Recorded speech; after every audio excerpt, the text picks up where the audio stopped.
Welcome back to Uncut Music Interviews, and this is a really special one. This is Ray Manzerek from The Doors.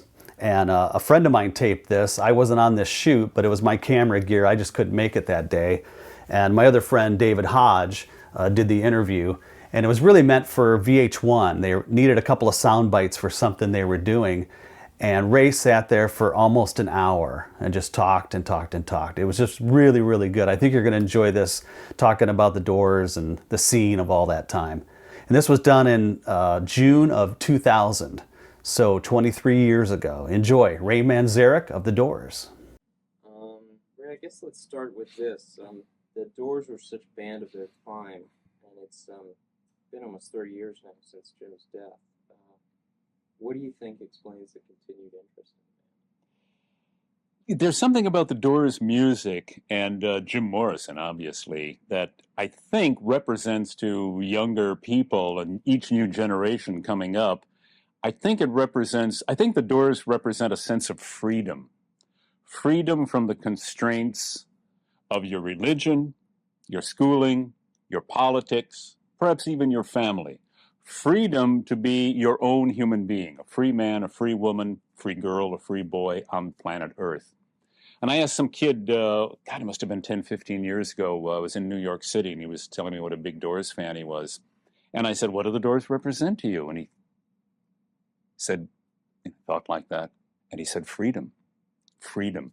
So I think it's a combination of the search for inner reality, the search for inner truth, the search for, it's not necessarily a search for enlightenment in the classic Buddhist or Hindu Vedanta Zen Buddhism idea, but just a sense of being free, not being restrained, meaning not necessarily to hurt anybody else, you know. I mean, with the freedom does not come freedom to kill and rob and steal. I mean, that you'd be insane if you attained your freedom and did that sort of thing. That would be madness, insanity.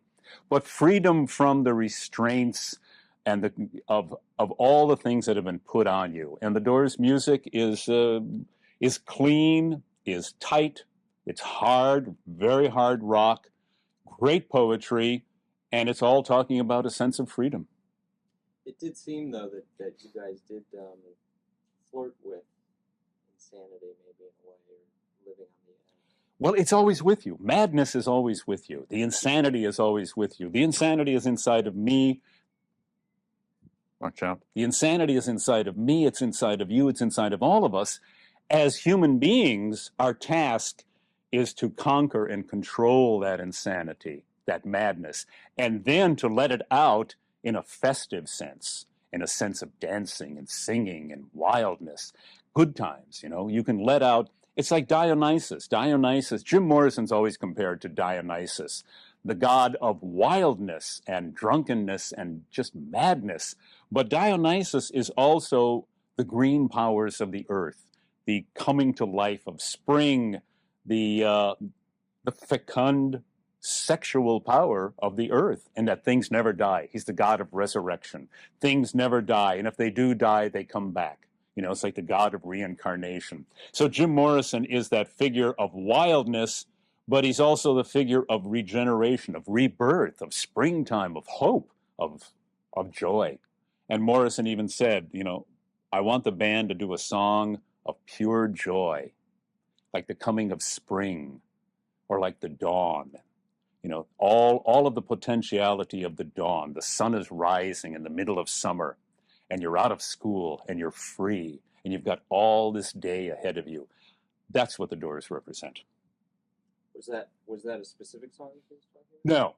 No, and he said he wanted to do one. You know, he was doing an interview for on English television, and the Doors Are Open, a video called "The Doors Are Open," performance at the Roundhouse.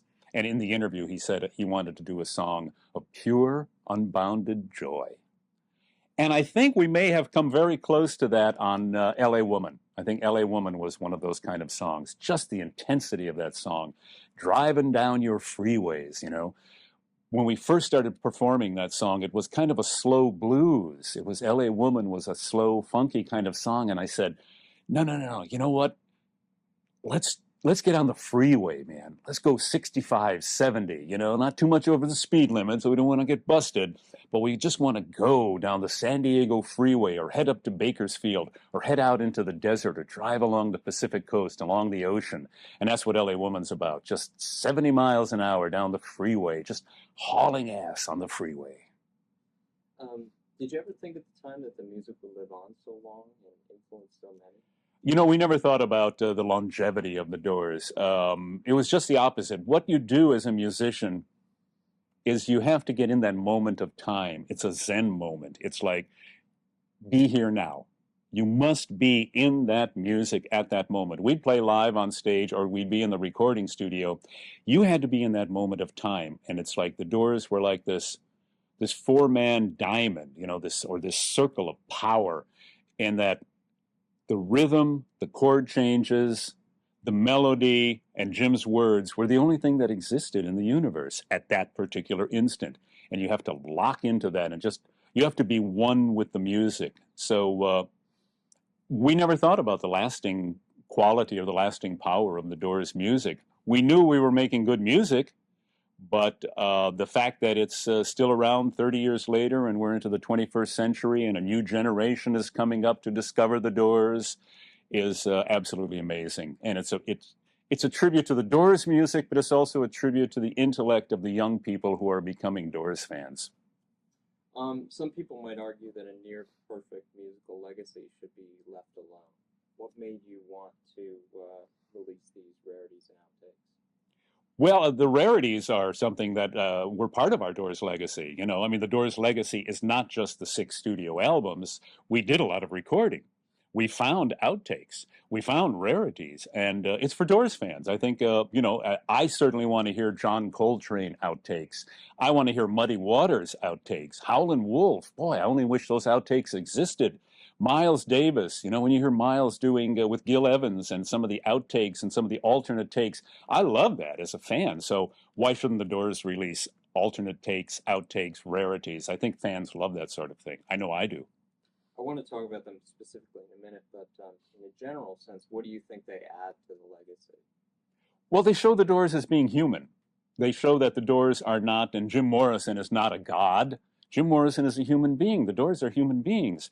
We are human beings just like you. You and us, we are equal. I am you. The Indians say tat tvam asi. You are that. Of course, they mean that in a spiritual sense, and that you are one with the universe. In a sense, the Doors and you and all of us are exactly the same thing. We just happen to play our instruments a little bit more. You know, I practiced a lot. Robbie practiced flamenco guitar, and Robbie Krieger is the only guy in rock and roll who played with his fingers, you know. He didn't use a pick, he played flamenco style. John Densmore was a jazz drummer and a school drummer, was the lead drummer in the high school marching band, and Jim Morrison started writing poetry at the age of 8. And I started playing the piano at the age of 7 or 8. So we all studied our instruments. And I think that's where, you know, that's where the Doors expertise comes from. Everyone was schooled. No one wanted to be a rock star. We wanted to be musicians. We wanted to enter into that consciousness of making music. You've also never really been, I don't know, precious might be the word, with the tapes, which was evidence when you went back and did that stuff with for American Prayer. And then, yeah. Yes. and now you're doing a remix for or a remix is being done for writers. Yes, right. Kruder and Dorfmeister, one of my favorite remixers, or, you know, trance acid jazz kind of guys. I mean, I've got some CDs of theirs that I bought 3, 4, 5 years ago. I love them. I think they're great because they're into a kind of a darker, moody kind of thing. And Riders on the Storm is an absolutely perfect thing for them to remix. I don't think there's any purity to music. There's no necessary. It was recorded and must never be touched. I don't think Jim would agree with that, and John and Robbie and I don't agree with that either. Music is there to be molded and manipulated. It's malleable. It's a plastic art form that's constantly in flux. What we created is there. The 6 studio albums that the Doors created will always exist. Now, I think what's fun is using today's technology to bring those recordings from the 60s into the 21st century. How were the tracks chosen for the new Rarities compilation? Boy, that's a lot of fighting. The tracks are chosen with a lot of fighting and a lot of debating. And, how do you choose? Well, okay, you've got to have Light My Fire and LA Woman and Riders on the Storm and what else? Or, that was difficult. We went back and forth, and the people from the company and the record company. And, there was a lot of debating. But, we finally, it was a very political thing. We finally had a compromise. I felt like I was, a Democrat, Republican in Congress of the United States or in the UN, debating, and we reached a compromise. Do you see, just off the subject for a second, do you see the Doors' music or your influence specifically in any current musicians? Yes, I see the Doors a lot of places. I certainly see a lot of singers who have been, if not influenced by Jim Morrison, have certainly listened to a lot of Jim Morrison, digested Jim Morrison, Iggy Pop, and Ian Astbury from the Cult, terrific singer, just great. Scott from Stone Temple Pilots, another Morrison-esque, and poor Michael Hutchins, the fellow from In Excess who died recently. Very Morrison-esque people. And musically, gosh, I hear the Doors all over the place, certainly in Smash Mouth. That's almost a Doors ripoff, except he's, it's like his version of what we did with Hello, I Love You being the Kinks all of the day and all of the night.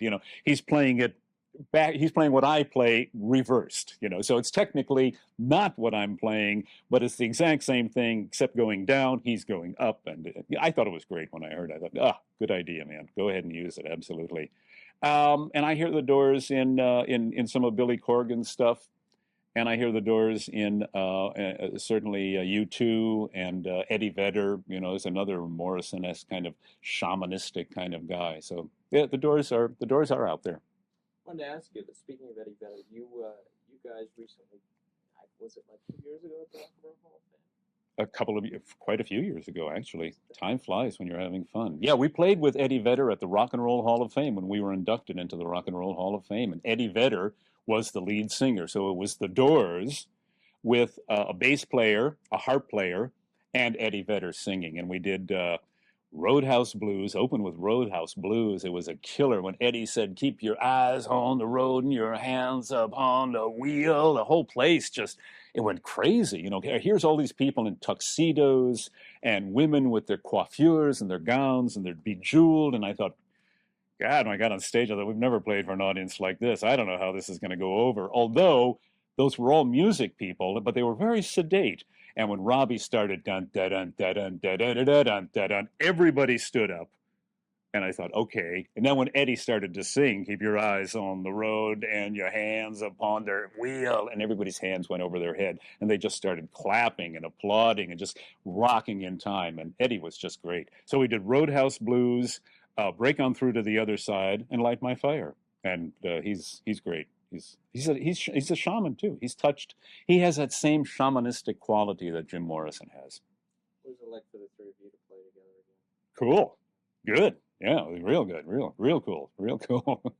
Got that rhythm, it's like, we rehearsed 1 or 2 times in a sound check sort of rehearsal, and it's like Light My Fire, 1, 2, 1, 2, 3, bam, din, din, din, din. We were right into it. It was like, it's like riding a bicycle, it's like swimming or riding a bicycle. Playing Doors songs is great. Are you guys still close? Yeah, we don't see each other like we used to, of course, but we see each other once in a while. I played with Robbie actually a couple of weeks ago at the Whiskey A Go Go. At the Robbie Krieger band, and Ian Astbury and I sat in and we did Light My Fire and Roadhouse Blues, as a matter of fact. And a couple of weeks before that, I played at the Whiskey A Go Go with Michael McClure, John Doe from X, Perry Farrell, and Robbie Krieger.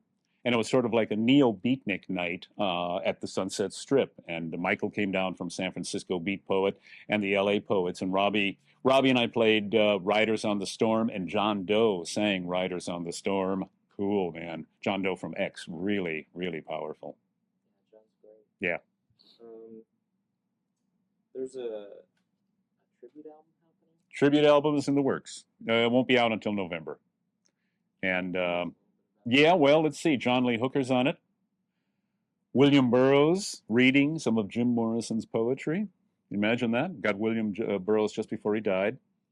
John Lee Hooker and Jim Morrison do a duet together on Roadhouse Blues. The band is me, Robbie Krieger, DJ Bonebreak from X, and Flea from the Red Hot Chili Peppers. And through the magic of digital manipulation, we've taken Jim's voice from some outtakes of studio outtakes of Roadhouse Blues and manipulated, you can manipulate the time. So to fit in the time, we've got Jim Morrison and John Lee Hooker singing Roadhouse Blues together. And then Stone Temple Pilots do Break On Through. Chrissy Hind does Touch Me. Let's see who else. There's a bunch of other good things in there. Let me see who else. And it's Stone Temple Pilots, Chrissy Hind, the Cult. The Cult does Break On Through to the Other Side. And no, I'm sorry. The Cult does Wild Child. And to hear Ian doing Wild Child is really cool. And I played with them on that. And then Robbie played with some of the other bands too. So it's a very interesting. It's going to be a good album. That's neat, in particular, to have a couple of your influences now playing on playing your songs in terms of Hooker and Burroughs. Well, isn't that great, man? It's like what we've got is we've got John Lee Hooker, certainly one of my influences, and Jim Morrison. I mean, we did Crawling King Snake, one of our favorite songs. Jim was always doing something along a John Lee Hooker line. And William Burroughs, of course, is one of the beatniks. Jim Morrison and I were baby beatniks. We were too young to be beatniks, but that's what brought us together. Jack Kerouac, Allen Ginsberg, Michael McClure's poetry, and William Burroughs. So we've got William Burroughs on the Doors album reading Jim Morrison's poetry. Then we jump a whole generation or two and got the Doors people who were influenced by the Doors. Ian Astbury is performing on the record. So we've got our influences and people that we've influenced, all of it on the same record. And it's a great deal of fun. I really enjoyed doing it with those guys. Sounds great. Let's talk about some of the rarities. Okay. I'm curious about them. Flow to the Cities. Was that a Joe thing? Yes, absolutely. We did that in, I think it was in Detroit. And how people come out and say, "Hey, Detroit," or whatever city you happen to be in. "Hey, Detroit," and everybody just screams and hollers. So Morrison says then, "Hey, Houston, hey, Dallas, hey," all these other cities. And the people in the audience are going, "What is he doing? What's he talking about? Has he completely lost his mind?" But it was a riff, it was a goof. He was goofing on the idea of greeting the city. So as long as he's at it, he might as well greet some other, "Hey, Seattle," and "Hey, New York City." Why not? So that was Morrison, man. Always a laugh. You never knew what he was going to do. You like to have fun with the audience. Oh, absolutely, sure. Well, they were on his side. They were on our side. When the audience comes to see a Doors concert, you can do anything, man, as long as you play good. The version of Break On Through is from almost the last show. It's from the Isle of Wight. Yeah, right, exactly, right. The Isle of Wight was a great concert. At that Isle of Wight, man, Sly and the Family Stone was there. The Who did Tommy at the Isle of Wight. Miles Davis was there. Donovan was there. All kinds of acts. And the Isle of Wight was our fifth or fourth to the last concert the Doors ever performed. The Isle of Wight, we came back home, went into the recording studio, began working on L.A. Woman, and then we played 2 gigs in California, Bakersfield and San Diego, and then we went to sort of Texas. We did Dallas, and the very last gig, New Orleans. And New Orleans was the last performance we ever did. So Isle of Wight is just 4 performances back from that. Have you seen that film? Yes, I have. The Isle of Wight footage. Yeah, very intense. As I recall, it was a very, very intense evening. Jim was in great vocal form, but was really riveted to the microphone, so he didn't put on a shamanistic display, but he was really singing his voice. His voice was just in great form, and John and Robbie and I were just playing great. I mean, there we were in front of 750,000 hippies, 750,000 hippies, gypsy wagons and fires and people in scarves and furs and feathers and rings and things and English hair. And, if you're going to San Francisco, wear some flowers in your hair. Well, there we were in England, really the heart of the whole thing. And it was absolutely magnificent. What an audience, man. What a great night at the Isle of Wight. It seems like you guys recorded your shows a lot, like throughout the career. Oh, I wish we did. No, we didn't. We don't have the Whiskey A Go-Go. I mean, the door, listen to this, man. The door's at the Whiskey A Go-Go, right up the street from where we are here. We're just down the street and around the corner. The very first weekend or week at the Whiskey A Go-Go, we're the house band. We were hired to be the opening act and the headliner, and people would come in, touring people would come in and play. Our very first week was them. Van Morrison and Jim Morrison on stage at the same time at the Whiskey A Go-Go. And I don't want to tell you how much it cost. It cost nothing. It was a couple of bucks to get in and one drink, and you could watch Van Morrison with them, Jim Morrison and the Doors. And the very last night we jammed together. We did Gloria. The Morrison boys were singing Gloria, man. I'll never forget it. I was on the left-hand side of the stage and looking over to the right, and there was Jim standing. No, Van was standing, and Jim was sitting up on an amplifier. So these two heads, were right up here, Morrison and Morrison. I looked over and I thought to myself, this is history.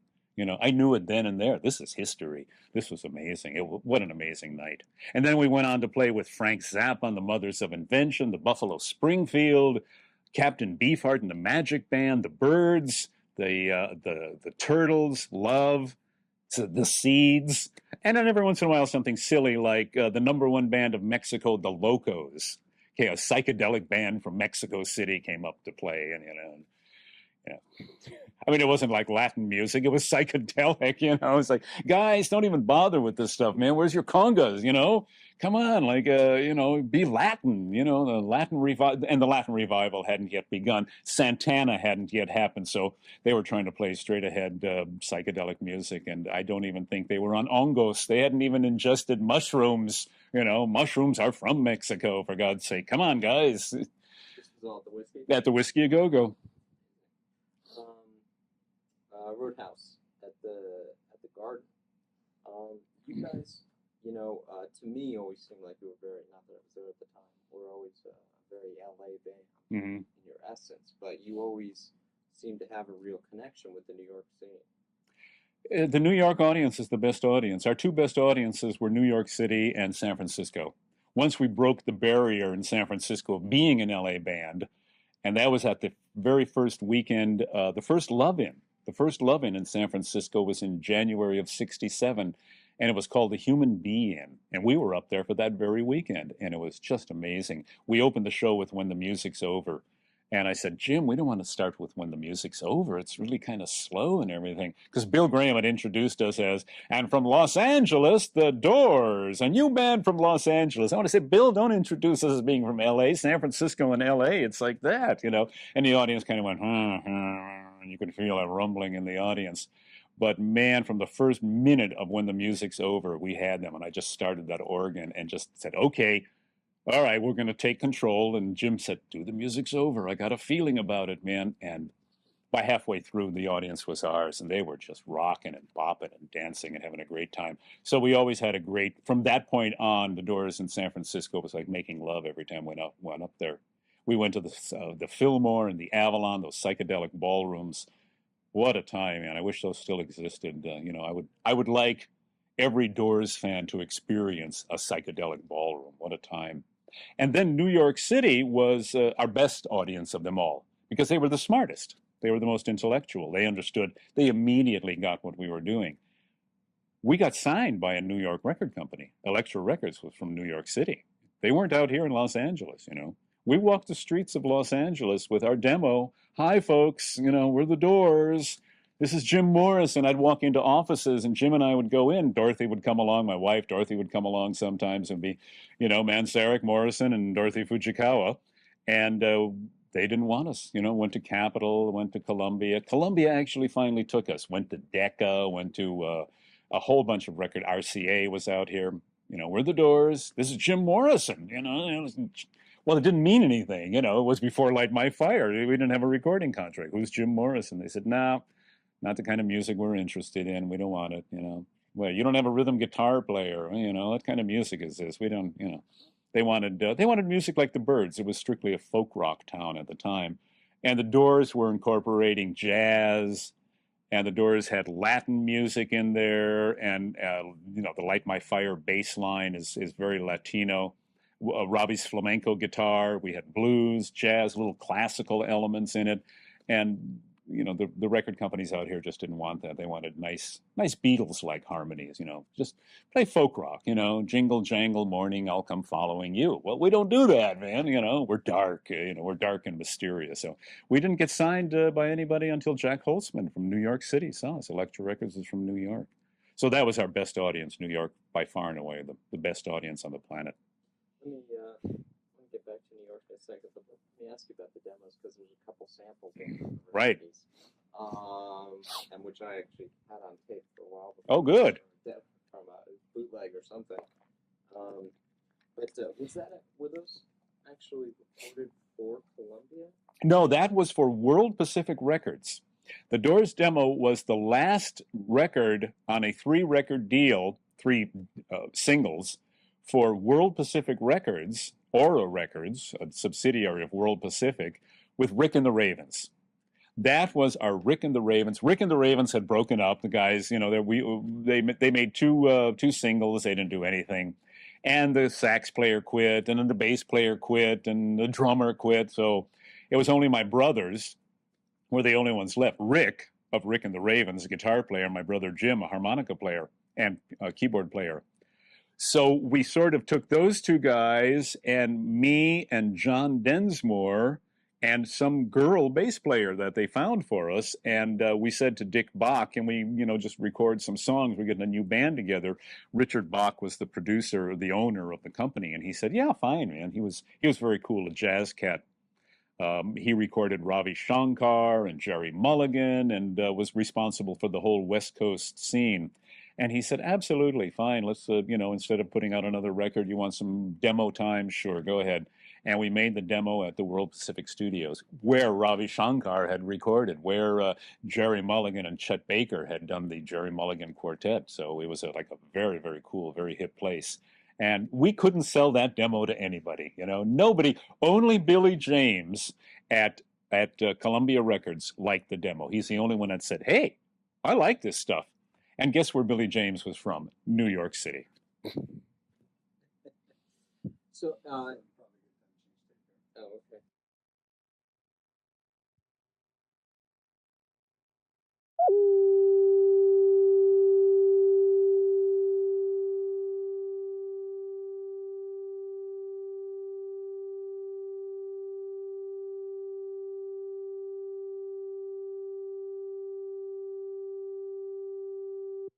They were just finishing up a recording session, or we had, I know what it was. Jim and I went down there, Jim and Dorothy and I went down there to ask the guy whether or not we could do it, talk to Dick Bach. He was in the middle of a recording session, one of those big Hollywood style, it was a rock session sort of, it was a produced record, and they were doing, you might wake up one morning to the sound of something, and bright elusive butterfly of love. You know. Oh my God. Big, lot of people, and you know, Jim and I looked at it and oh shit, man, what a fucking professional. I mean, it's crap, but it's God, you know, it was really impressive. Wow. We're going to come in here with our little demo, Doors demo. Well, you know, all right. Why not? We're the MJQ of Modern Jazz Quartet of Rock and Roll, so we didn't have to have that whole big thing with the bells and all of that and 6 guitar players and that real Phil Spector kind of thing. You know, we're going to do, you know, piano, drums, bass, and guitar, you know, and singer, you know. So it's 4 guys, and we're the Modern Jazz Quartet. That's all. So Robbie wasn't on that recording? No, Robbie, that was even before Robbie joined the band. Exactly. Yeah. And then nothing happened with the demo. And my brothers, you know, Rick and the Ravens, my 2 brothers said, you know, we're out. You know, we don't want to be in this. And at that point, John Densmore said, hey, I got a guitar player for us. A guy from the meditation class where we met, Robbie Krieger. And Robbie came down and played his bottleneck guitar. And it was absolutely amazing, man. The sound of the Doors just... It began right then and there with Robbie Krieger playing that bottleneck guitar. The very first song we did was Moonlight Drive. The very first song Jim Morrison sang to me on the beach was Moonlight Drive. That's how the Doors got started. After we graduated from UCLA, Jim was going off to New York. I was going to stay in Los Angeles. And about 40 days after graduation, biblically, 40 days and 40 nights, Jim Morrison came down from a rooftop, came down from the mountain, came down off of Dennis Jacobs, a friend of ours, rooftop where he was living, and came walking across the beach. And about a half mile from where he first started walking is where I was sitting on the beach. And the two of us came together. And I said, Jim, I thought you were going to New York City. He said, no, I decided to stay in LA. I said, all right, man, cool. Let's, because we were friends at UCLA at the film school. And I said, well, what have you been up to? And he said, I'm writing songs. And I said, whoa, writing songs. He knew I was a musician. I knew he was a poet, but he'd never written songs before. And I said, well, sing me a song. And he got down on the beach and squatted down and he dug his hands into the sand. He said, I'm shy, man. I said, oh, don't be silly. Just sing the song. It's just you and me. I just want to hear what you've got in your mind. And he kind of closed his eyes and he began to sing. And he said, this one's called Moonlight Drive. And when he sang those lyrics, let's swim to the moon, let's climb through the tide, penetrate the evening that the city sleeps to hide. I said, that's it, man. That's whoa. And I could hear, I could hear all kinds of funky organ things, Ray Charles and Jimmy Smith. And then I said, that's incredible. Best lyrics I've ever heard. I said, you got anything else? And he had My Eyes Have Seen You and Summer's Almost Gone. And I could hear just all kinds of great music going on behind those words. And then Robbie Krieger, when Robbie joined the band, the very first song that we played was Moonlight Drive. And that was the beginning of the Doors right then and there. Okay. So you did that before. Yeah. Well, I can see him. So back to the demos. The one thing I was wondering is if in retrospect you were glad that you didn't end up it didn't end up happening in Columbia. Probably we would have gotten lost. Well, we got picked up. John. It was funny. John was looking. We were at Billy James' office. And John was looking at Billy's desk, looking at the papers, you're not supposed to look. But nonetheless, thank God he was. He was just checking it out. And he sees a pickup list, signed this, and he sees a drop list, the Doors, and he said, hey, we're on the drop list. And Jim Morrison said, let me see that. And he looks at it, he said, oh my God. And they're picking up, God knows who, a bunch of, nobody bands that nobody ever heard of. They're going to sign these. They're going to drop us. Billy comes in and said, hey, and we said, hey, Billy, we're on the drop list, man. And he said, yeah, I know. And see, but if you stay around a little while, we owe you $1,000. And Jim said, so what, man? Forget it. He said, and Billy said, no, stay. I mean, it's only like a couple more weeks, and then we'll give you an official drop, and you'll give you $1,000. Jim said, I want off right now. You don't want us? Fine. And it was the best thing that ever happened to us because we wouldn't have played the Whiskey A Go-Go. None of that would have happened. The London Fog and the Whiskey A Go-Go, we'd have gone right into the recording studio and God knows what would have happened. And we've gotten lost on Columbia. Instead, we got to perfect our art. Jim says, "O great creator of being, grant us one more hour to perform our art and perfect our lives." Well, I don't know if we ever perfected our lives, but we performed our art and perfected our art at the Whiskey A Go-Go. And then Elektra Records signed us, and it was destiny. Just out of curiosity, where was London Fog? Right, just down from the Whiskey A Go-Go, a little bit closer to where we are. It was in the middle of the street. Whiskey A Go-Go was on the corner. Hamburger Hamlet was on the other corner. Right in the middle was a little funky little club called the London Fog that nobody ever came into. There was no one there, Occasionally there were two sailors. They'd leave, and then, two girls would come and say, oh, you girls are late, man. You should have been here a set earlier because the sailors were here and you could have at least gotten together. Three businessmen would come in, tourists, look around, stay for a song, have a drink, and split. So invariably, it was like the bartender, the waitress, the four doors, Dorothy sitting in a booth. Sometimes Pam would be there. And the go-go dancer, Rhonda Lane. She was billed as lovely Rhonda Lane, go-go girl. It was the Doors, band from Venice. That's all I could say about us. They didn't know what, psychedelic. They couldn't say that. The Doors, band from Venice, and lovely Rhonda Lane, go-go dancer. And she'd have to dance to our meanderings and But that's where we got to stretch out the end at the London Fog. The end was like a 2.5-minute song, and it became an 11-minute epic because of playing gigs like that, because of just nobody in the place, and it was like an automatic rehearsal, live rehearsals. Great. So back to New York and Madison Square Garden. What are your best memories of playing there? Boy.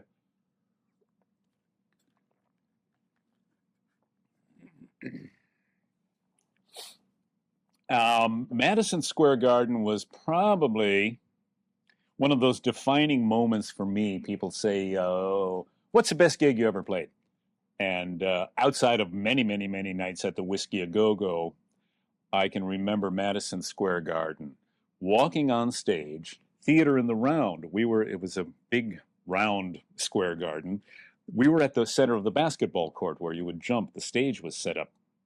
And the lights were off. And we told the lighting man not to turn the lights on until the Doors start to play. We told the announcer, don't announce us until we tune up. Then after we tune up, we'll give you the okay. Then you can say, ladies and gentlemen from Los Angeles, California, the Doors. We'd start to play and the lights would come on. Well, John and Robbie and I get on stage. Jim's going to wait for us to tune up. And it's dark, your little lights are on.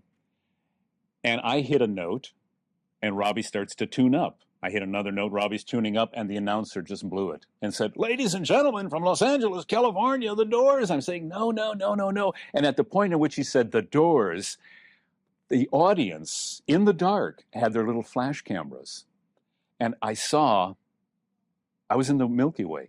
It was like thousands of flash bulbs going off. And I just stood there and turned all the way around and saw these light bulbs going off. And it was like I was in the middle of the universe and it was going nova. And I thought, this is Madison Square Garden, man. It doesn't get any better than this. That was it. And we played a set, man. It was a killer. Hyacinth House, the demo. Mm-hmm. One of my favorites. Mm-hmm. You mentioned something in the box set, I think, about playing Chopin. Yes, right. Right. That's my solo, but in this version, that's on the record on L.A. Woman. I play a little dun dun dun dun dun dun dun dun, the Polonaise in my solo. A little classical study. You got to throw in your classical studies. I guess I was wondered, in reference to Hyacinth House, for you to talk a little bit about the process of how you wrote. Was it complex? Well, the process varied. As you can see on the Hyacinth House, I'm not there. What's great about that demo is it's just Robbie and John playing a Middle Eastern kind of drum, a Dunbek kind of drum. And Jim and Robbie worked out the chord changes for that. Jim had the words, Robbie worked out the chord changes, John put the rhythm to it, and then I came in and put the organ part on. So that's one of the ways we worked. Another way was at the beginning, Jim would have lyrics and a melody idea, and I would put the song like Moonlight Drive and My Eyes Have Seen You and those early songs that Jim and I had when we first started the Doors before John and Robbie really joined up, before Robbie came on board. So we'd work the songs out that Jim and I worked on, and then Robbie Krieger wrote songs. Robbie Krieger wrote Light My Fire. He's the composer of Light My Fire. And interestingly, that's the very first song he wrote. Jim Morrison said one day after we had exhausted the songs that Jim had first put together and that he and I had worked on, he said to everybody, he said, all right, go home and write some songs. We're getting a little short here. We need more songs. And your homework assignment is, a college student, your homework assignment is everyone go home and write a song, come back, it was over the weekend, write a song over the weekend, come back on Monday when we rehearse and let's have some songs. Well, he didn't come up with anything, I didn't come up with anything, John didn't come up with anything, and Robbie said, I got one, man, first song I ever wrote. We said, all right, cool, man, what do you call it? He said, Light My Fire. So Robbie Krieger's very first song was Light My Fire. And then Robbie wrote Love Me Two Times. And Riders on the Storm, for instance, grew out of a Ghost Riders in the Sky. There's an old song called Ghost Riders in the Sky. An old cowpoke went riding out one dark and windy day. And that was like something that Jim and I heard when we were kids, in the late 40s, early 50s. It was one of those pre-rock and roll, like 1953, 54 kind of songs. It was a very big song in America. Riders on the Storm was Ghost Riders in the Sky. And Robbie played it on the guitar, like Johnny Cash. Jim sang the song, and I said, "No way, man! Don't wait a minute. That's Riders on the Storm." Listen, we've already done All of the Day and All of the Night with the Kinks. We're not doing any more homages or tributes. Let's do something jazzy with it. Let me see what we can do here. You know, let's take it. Let's get mysterious, man. This is Riders on the Storm. This is like the desert, you know, a thunderstorm on the desert. We've got to evoke that mood.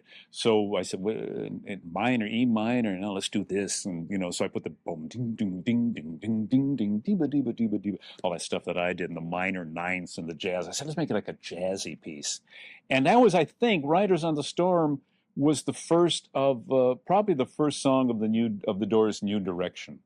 Had Jim Morrison come back from Paris, I think we'd have branched out into more of albums, more of a direction like An American Prayer. I think An American Prayer would have been the New Doors direction. An American Prayer was the first album of the New Doors direction. We would have had poetry, we would have had spoken poetry, we would have had singing, we would have had songs, bits and pieces, live recording from the street, talking, all sorts of random things blended together to tell a story. So I think had Jim come back from Paris, An American Prayer would have been our direction. So anyway, that's how we wrote. We wrote in every different conceivable way. Jim would come in with lyrics, and we would jam something, and he would start to sing on top of it. Sometimes he would have a whole song in his mind, and he would sing it to us, like he sang Moonlight Drive to me. And you have to construct the song. He would sing a melody line, and Robbie and I would work out the chords, and John would work out the beat. So the Doors worked as many different ways as possible. Who Scared You? It was recorded for Soft Parade?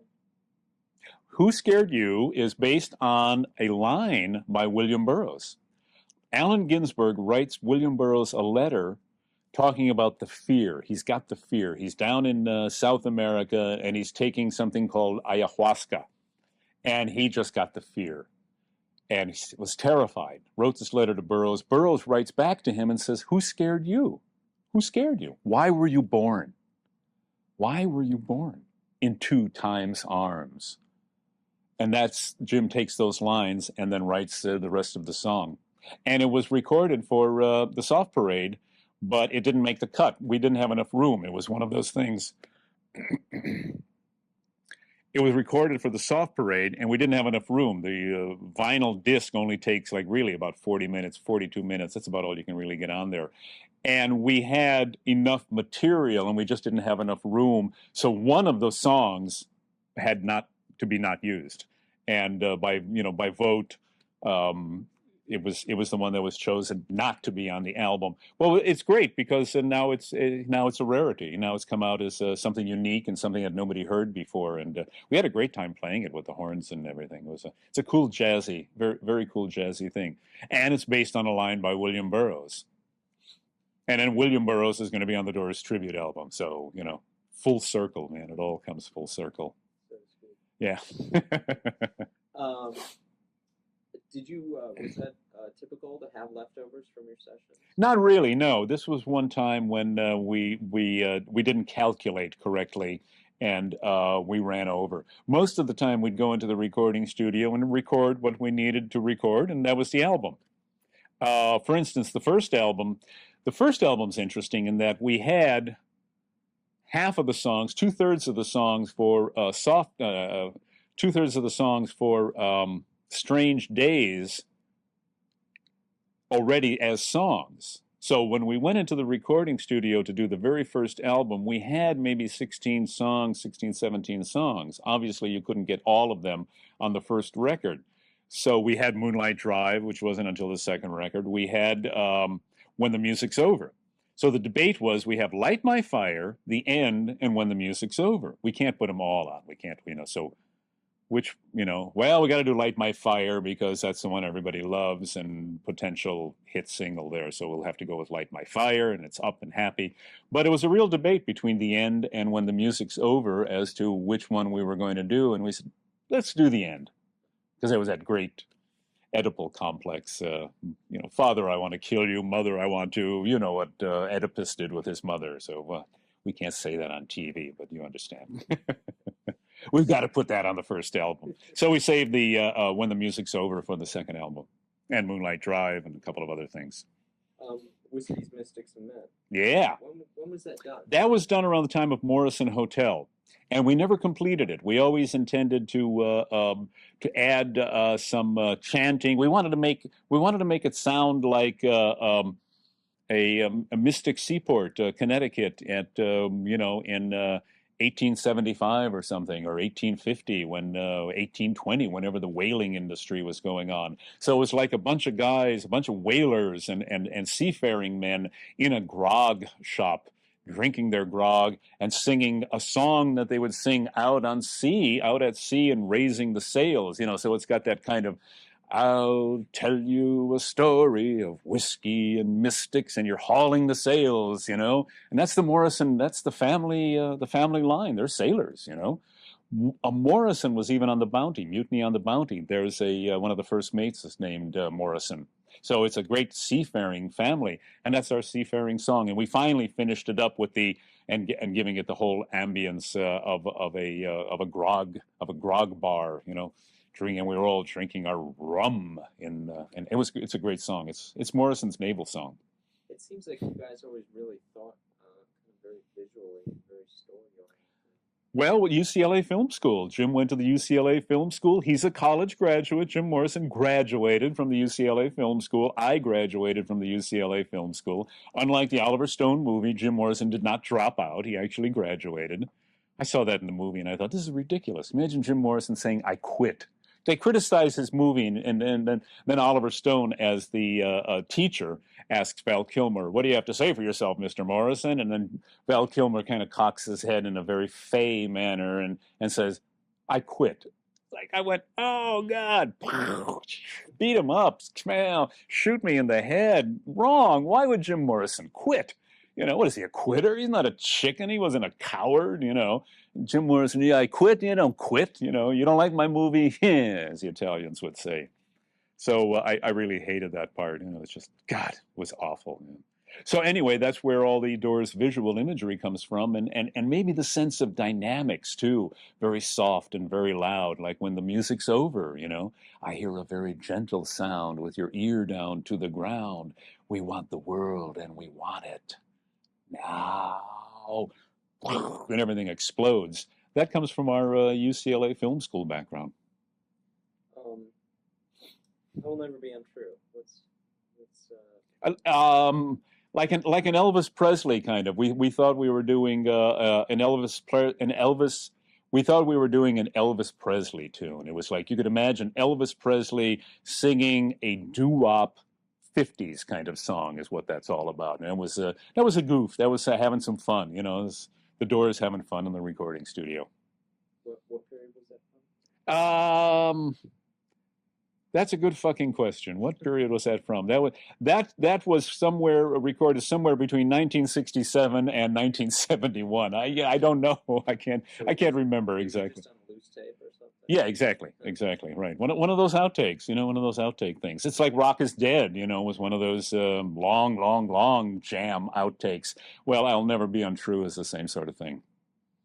What was the process like of trying to sort of collect all these tapes and go through them all? Well, God bless Paul Rothschild, our producer, who was just a wonderful guy, and he's no longer with us, and has gone up to the big rock and roll bar in the sky. Man, they've got they have a hard rock cafe in heaven, and we don't know about that one yet, but there is the Hard Rock Cafe Las Vegas and etc. Hard Rock Cafe Bali. There's a Hard Rock Cafe Heaven. And they're all up there in heaven, and Paul's up there, and Janice, and Jim, and Jimmy, and my father's up there with him because he always loved the Doors too. So they're all having a good time. They're all waiting for us to come so we can get. They don't really have a keyboard player. They need a keyboard player. Wait a minute, no, they do have keyboard players. All the Grateful Dead keyboard players are all up there too. A bunch of those guys moved on to the Hard Rock Cafe in the sky in heaven. Anyway. Where were we? What was the question? Was that something about heaven? It's about how the tapes were put together. Oh, right, exactly. Okay. So Paul Rothschild, our brilliant producer, before he passed on, before he went to the Hard Rock Cafe in heaven, went through this laborious process of listening to all the tapes. Paul could do that. He was from New York City. He was an intellectual. He was a great guy. I mean, I could talk to him about Bach. He loved Bach, and he knew about Charlie Mingus. And he could talk to Jim about Rimbaud, about poetry. I mean, what a producer, man. He produced Paul Rothschild. Paul Rothschild produced the Paul Butterfield Band. Paul Butterfield was Robbie Krieger's favorite electric blues band. And when he found out that Paul Rothschild was going to be our producer, Robbie Krieger said, "My God, he's done Paul Butterfield. I love Paul Rothschild." So that was just another one of those magnificent marriages that happened. And he went through everything. He went through all the tapes and started categorizing A, B, and C, and we'd listen to some of the C things. And, well, what are you throwing out here? And sure enough, it was a bad take, and nothing happening. B was marginal, A was the good ones. And that was one of the A's. And when he passed on, his son Dan turned everything over to us and all the notes, and we went through all the A's and the B's, and man, he was right on the money. He called it.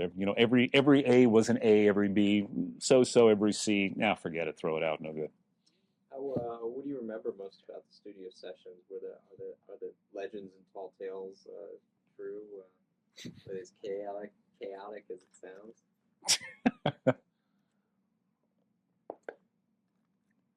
Well, let me put it this way. We had a lot of fun in the recording studio. Jim Morrison had a lot of fun in the recording studio.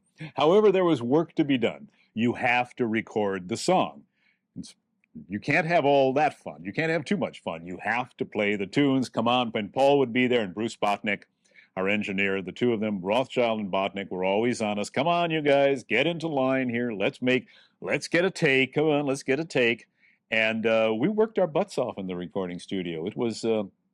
we were like little scientists, I could see us in lab coats, The second album, especially, Strange Days, when we got 8 tracks to record, it was like we were in heaven, The first album was 4 tracks, the second album was 8 tracks. We could do everything we did on the first album and still have 4 tracks to overdub. We were in heaven. I learned how to play the recording studio, and so did Robbie on Strange Days, our second album. So that was like we were little German with our lab coats, and we were experimenting. They used to make German silent movies, Fritz Lang and F.W. Murnau and people like that. When they would make movies, they would actually put on laboratory coats. And it was very precise, very clean, very neat.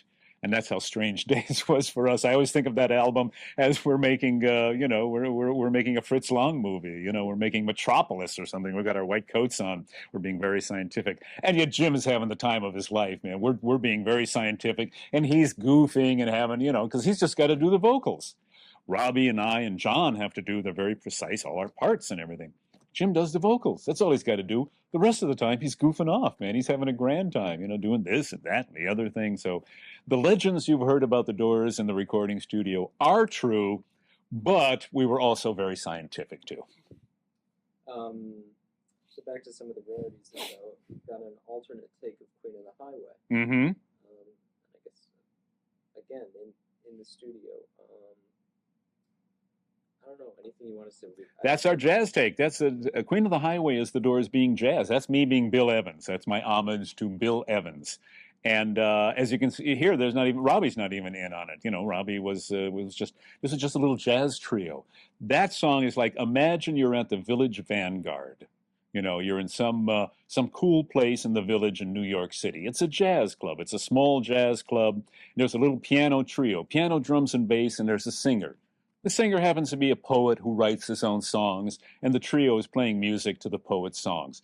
This poet happens to be called Jim Morrison, And the trio is Ray Manzerek, John Densmore, and Harvey Brooks on bass. And it's just a cool little thing, and it's laid back, and it's late at night. It's, 1:30, 2 o'clock in the morning, smoke-filled room, and it's cool, and it's a Thursday, Friday night, not too many people in the club, and Jim's singing the song about America, the American desert, the Queen of the Highway. And that's, American boy, American girl, most beautiful people in the world. son of a frontier Indian swirl. That's Jim Morrison, a frontier Indian. The frontier is the white man, and the Indian, the swirl, a sexual dance. And Jim Morrison is psychologically, after ingesting psychedelic substances, Jim Morrison became that shaman. So he was no longer European ancestry. He was European American, but he was also a Native American. So those two things had swirled together. And that's what Queen of the Highway is all about, a love affair between the cowboy and the Indian. Where are we? Someday Soon. The last song you wrote with Jim. Yeah, so, well, no, Someday Soon was written, I'd say towards the earlier middle of the Doors' career. It's a song that for some reason or another we never quite got. We never felt that the song was quite complete. And we tried it a couple of times in person. Fortunately, it was recorded. Thank God it was recorded. And I'm not sure where it comes from. I think it comes from Seattle. And it's really lucky that we got it recorded because, see, some of the Doors songs came together like that, like Moonlight Drive. When we first played it with Robbie Krieger's bottleneck guitar, it was the best thing I'd ever heard, man. It was music for the first time in my life, playing with the Doors. The first time I played with the Doors, all four Doors together, I had never played music until that very moment. I understood what music was, the immersing, the diving into the music, losing yourself in music. That happened on Moonlight Drive. That song just came right together. Other songs evolved, like The End evolved very slowly, 2.5, 3-minute love song, just the very beginning. And playing at the London Fog, we had to expand because we had 4 or 5 sets a night to do. And the song just sort of stretched out into a raga, and Jim started improvising over the top of it using words. And then we'd improvise behind him. And little by little, that song evolved from 2.5 minutes to 11 minutes. Waiting for the Sun. There's an album called Waiting for the Sun. And Waiting for the Sun is not on the album called Waiting for the Sun. It's on the next album because we love the title, we love the song. We didn't quite get the song. It needed to cook a little more. It needed to bake. It needed to go back into that oven, the communal oven of the Doors consciousness and cook a little bit more. And it finally did, and out it came the next album. Who Scared You? What's the name of the song we're talking about? Someday Soon. Someday Soon, of course. It's obscure. And Someday Soon is one of those songs that never quite got cooked. It was like a loaf of bread that still was a little soft. And we did it early on, Familiar Freaks will fill your living room. That's Sunset Strip time. That's the Freaks in Hollywood. So that's back around the Whiskey A Go-Go. Jim had that song cooking in his mind for a long time. And John and Robbie and I couldn't, and Jim couldn't, we just couldn't quite bring that song to really proper fruition. And thank God, here it is, man. Thank God it was recorded because you can see a song still in progress. This is a work in progress. This is not a completed, perfect Doors song. This is the Doors working out a song and not quite getting it. And I think it's a great rarity because you see the Doors as human beings and the Doors as creators. Soft Parade. Mm-hmm. This I've always wondered about. You performed it on PBS. In New York City, PBS, right. How did that show happen, especially after the Miami controversy? Well, it was one of the only places in America that we could play. After Miami, we were banned around the country. The only places we could play were New York, LA, and San Francisco. And this was a TV show. And what they did was have the artists on and then have an interview with the artists and then have critics on critiquing them. And it was called Critique, consequently. So to get on that show, we were the first or second rock and roll band that had ever been on that show. It was usually classical musicians, jazz musicians, and vocalists and whatnot, art songs. So it was quite an honor to be on the show. And since we were banned all over America because of the Miami incident, we thought, this is perfect, man, thank God. And I think Elektra Records probably put that together, knowing that we had to play somewhere. Let's get the boys in front of the TV cameras at least. And so we went on and played the songs that we were going to play on our tour around America that had been canceled. The 23 cities, however many it was, canceled across America. Everyone canceled after Miami. We were banned. You cannot bring the Doors into the city. No, the Doors are not allowed to perform in any municipal facility in Salt Lake City and Texas and here and there and Illinois and, all over the place. So we had the songs for the Soft Parade ready to go, ready to perform, and we're lucky enough to perform them on the Critique show. So consequently, you get to hear the Doors performing and see the Doors performing the Soft Parade, which we didn't do too frequently. It was not one of the songs that we played a lot. So, I love the fact that it's a live recording. It's a live right off of the TV set, and that's where the tape comes from. The tape comes from the actual TV recording of the Soft Parade live. It just amazed me because just thinking of it sort of in a current context, all the controversy with PBS and the NEA and everything, that kind of thing could ever happen again. Probably not. Yeah. Well, we were very lucky. It was a different time. Things were a lot freer back then. But and on the other hand, the establishment was out to stop rock and roll. Now the establishment is out to stop PBS and. Now, but then they were out to stop rock and roll, and the Doors were a prime example of the indecency, the basic indecency of rock and roll. And when Jim got busted in Miami, Jim got arrested in New Haven. He got busted in Miami. He got busted in New Haven. New Haven, the captain who arrested him, the late Captain Kelly, I was there, trying to make peace or something, and the man came up to him, and Jim said to him, "Say your piece, man. Go ahead and talk to the audience." And he held the microphone in front of Captain Kelly, and Captain Kelly kind of stood back, and there are photos of him standing back like that. And then he said to Jim, "You've gone too far, young man. You've gone too far." And then, whoom, a couple of guys grabbed him, cops, uniformed police, and they just dragged him off the stage and took him away and off to jail. So what kind of a charge is that? You've gone too far, You've used indecency. No, he didn't.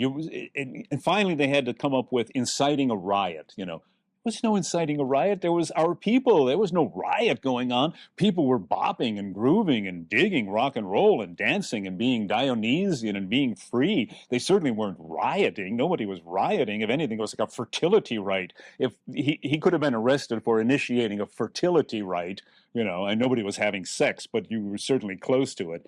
But they arrested him because he had gone too far. He had broken the psychic boundary of the establishment. The establishment would allow you only to go so far in a religious sense, in a political sense, in a sense of schooling. And what the Doors had done was broken on through to the other side. And the establishment said, "No, we will not allow you to do that. You cannot do that. You've gone too far." And they arrested him. What a joke. What a joke. A profound joke. There's a new says here there's a new vinyl series. I don't know. Yeah, I don't know anything about that. Good. Well, let's not talk about it. That's their problem. Somebody should have told me. Is there any we can say something about it if there is in fact. It just says here, what do you think about the new Doors vinyl replica series? Do you think this format brings the magic of vinyl to CD consumers? Yes, I do. I think the fact of the vinyl is a great idea. I think, that's how we listened to the records in the first place. That's how we made the records. And state-of-the-art's fidelity today, vinyl actually even sounds better today than it did back then. I don't know necessarily that it sounds better than a CD. I'll leave that up to audiophiles. I personally prefer vinyl. I prefer the warmth of it, that analog. There's something about the analog that's just warm and rich and round. I just love the way, for instance, I love the way the Vox organ sounds on, my organ sounds great on a black disc, as we call them, on a vinyl disc. So I'm very happy that everything's being released on vinyl for really audiophiles and vinyl nuts. I think it's the perfect way to listen to the Doors. It's how we listen to the Doors. You listen to 20 minutes, you turn it over, and you listen to another 20 minutes, man. That's cool. That's the way to do it. That's how we did it. So you can't get too high either, because you can't lay back for 60 minutes or 70 minutes. You have to realize that every 20 minutes you're going to have to get up and change the record, turn it over and change it. So, it's hard to be on psychedelics and, since they don't have those record changers anymore. No, you don't want to do that. Don't stack the vinyl on top of only one record. Just play one record at a time, turn it over, put it away, and then bring out your next one. Do not stack vinyl. That's why. God, we used to listen to scratchy records back in the 60s. It was terrible. We didn't know any better. We were stupid. Doors tribute bands. There's a few of them going around. I guess the Australian Doors is the most Mm-hmm. famous one. Mm-hmm. What do you think of them? Wild Child here in Los Angeles, Soft Parade on the East Coast out of New York, and the Australian Doors, and there was a group out of Ireland or England, I'm not sure, Northern England, called the Manzerek-Doors. I saw that, and people called me and said, God, are you going to be playing in England? What's going on, Ray? And I finally got a recording. It's actually a guy who plays the keyboards and sings like Jim Morrison. So what a guy, He's got us both, and a guitar player and a drummer. So it's like the Doors as a trio, with Morrison and Manzarek and one human being. And there he is. I love it. I love to hear them. I mean, they're amazing. I've seen Wild Child. I saw the Soft Parade. Joe Russo out of New York. Those guys are great. It's amazing. I kind of feel sorry for the organ player though, because he's got to play my solo for Light My Fire the way it is on the record every night. Now, I never played it. I played it that way on the record that time. I never played the organ solo for Light My Fire the same way twice because it was a solo. The whole point of the Doors is improvisation and this jazzy sort of stuff. So when it came time to work off that A minor and B minor that my left hand is playing on the piano bass, I could do anything, and float around. So I kind of feel sorry for those guys who have to do exactly what the Doors do every night, as they did it on the record. But they're great. I think I really enjoy them. I think they do a great job. And they do a really good job of recreating a Doors concert or a Doors club. It's like seeing the Doors in a club. Yeah, it's not really the Doors, but it's pretty close. The internet. It's really changing music. What are your feelings about it? Are you interested in all? Oh, sure, yeah. Well, we have the Doors website, www.thedoors.com. One word, thedoors.com. So you can find all kinds of Doors information. Yeah, I'm on the internet. I think, I think music on the internet is fine. I don't like listening to it out of my computer. I'm going to have to get a whole new speaker system set up to play the music through. I love the fact that you can sample records and sample CDs. I think that's great. I was going to buy a Balinese CD, and I sampled it and said, no, I don't want it because it's got singing on it, and I didn't want singing. I wanted the gamelan orchestras playing or wooden things. I didn't want singing, and I heard that this disc has singing on it. No, I'm going to go on to the next disc. So I think that's great.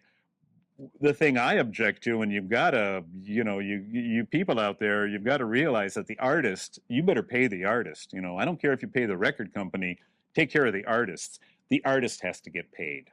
The artist has spent his life or her life learning how to write, sing, compose, perform, play music. That's what they do. That's all they do. And if you take their songs for free and don't give them anything, you're not going to have a lot of artists around. I mean, give them a dozen eggs. It doesn't matter. Back in the old days, the minstrels would come on the troubadours and you'd get a ham and here's a chicken, here's a dozen eggs, here's a loaf of bread. Fine, but you got to feed the artist. You must feed the artist in society. The artist is the most important member of society. The musician, the poet, the entertainers, the artist. There's nobody more important than a painter, than a poet, than a musician. That's the highest point of society. And if you don't take care of them, they'll wither and die. They're fragile little things, They're ephemeral beings. They must be taken care of. Thomas Jefferson said, I am a warrior about the Revolutionary War in America. He said, I am a warrior so my son can be a farmer and his son can be a poet. That's what it's all about. He fought the war, the Revolutionary War, to be free so his son could be a farmer, a free farmer, and then the next boy could be a poet. That's artist. The artist is the highest point of society, the highest point of civilization, except maybe the mystic is beyond the artist, but there are very few of those. Good. Let's just one more thing if we want to talk about. Yes. For a second. So what was it like going back? I mean, this was a long-awaited book. Well, this was a lot of fun. And, This was a great deal of fun. This was like going back into the past. You know, I would wake up at maybe 5 o'clock in the morning, 5:30, twilight, sun is just starting to come up. You're half in a REM state, REM, sleep state, in which you're in and out of sleep, and everything starts to just. I mean, I went back in time. You know, I was back there. I was back at the Whiskey a Go Go. I was back at UCLA. I was meeting John and Robbie at the Maharishi's meditation.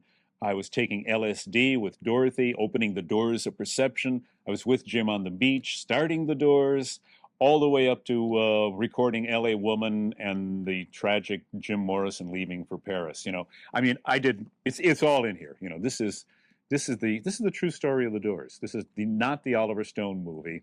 This has wildness and craziness in it. You know, there's plenty of wild and crazy things. Wait till you read Jim Morrison and Nico with Andy Warhol in New York City at the factory. A great scene. It's really I wish Oliver would have put that in the movie. That one he didn't choose to put in the movie. But this is the Jim Morrison that I knew. This is the psychedelic poet, the artist, the shaman. And this is what it meant to be alive in 1965, 66, 67 on the Sunset Strip here in Venice, California. So, you know, it's the true story. I guess one last thing, and this is totally up to you, but I'm wondering if you want to talk about the issues of what's going on with Jim's grave. Well, we don't know what's going to happen with Jim's grave just yet. You know, there's talk of removing his body from Paris on July 6th, 2001. A 30-year lease was taken out on his grave, and July 6th, he was put in the ground 1971, July 6th, 2001, 30 years. The 30-year lease is up. It remains to be seen exactly what is going to happen to Jim Morrison. Personally, I hope he stays in Paris. That's a perfect place for him. What a perfect graveyard, a perfect cemetery. He's with other artists, you know. He's with Chopin, he's with Moliere, you know. That's where he belongs, you know. He's it's the perfect place for Jim Morrison to be buried. So I hope that he stays, and I hope the French government allows Jim to stay in Paris. But we shall see on July 6, 2001, and then we'll know. How do you feel about it? It sort of having become, you know, an international shrine, so to speak. Oh, I think it's great. I think the pilgrimages to Jim Morrison's grave are absolutely wonderful. You know, it's Jim Morrison's a living artist. You know, he's not dead. He's in the air. He's in the ether.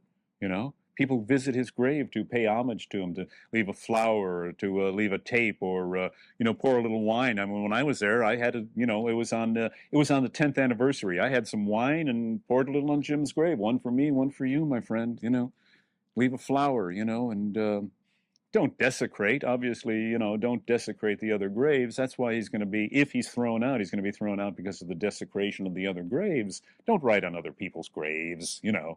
Don't say this way to Jim Morrison, the Lizard King is this way. You know, don't do that sort of stuff. That's tacky. That's juvenile and tacky. You can do whatever you want to Jim's grave. That's fine. You know, do anything on Jim's grave is fine.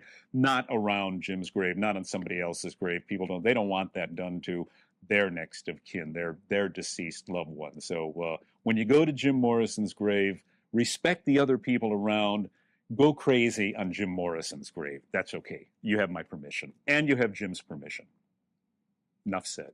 That's great. Maybe they can Cool. use that for a PSA or something. Yeah. What does he mean? And you have Jim's permission.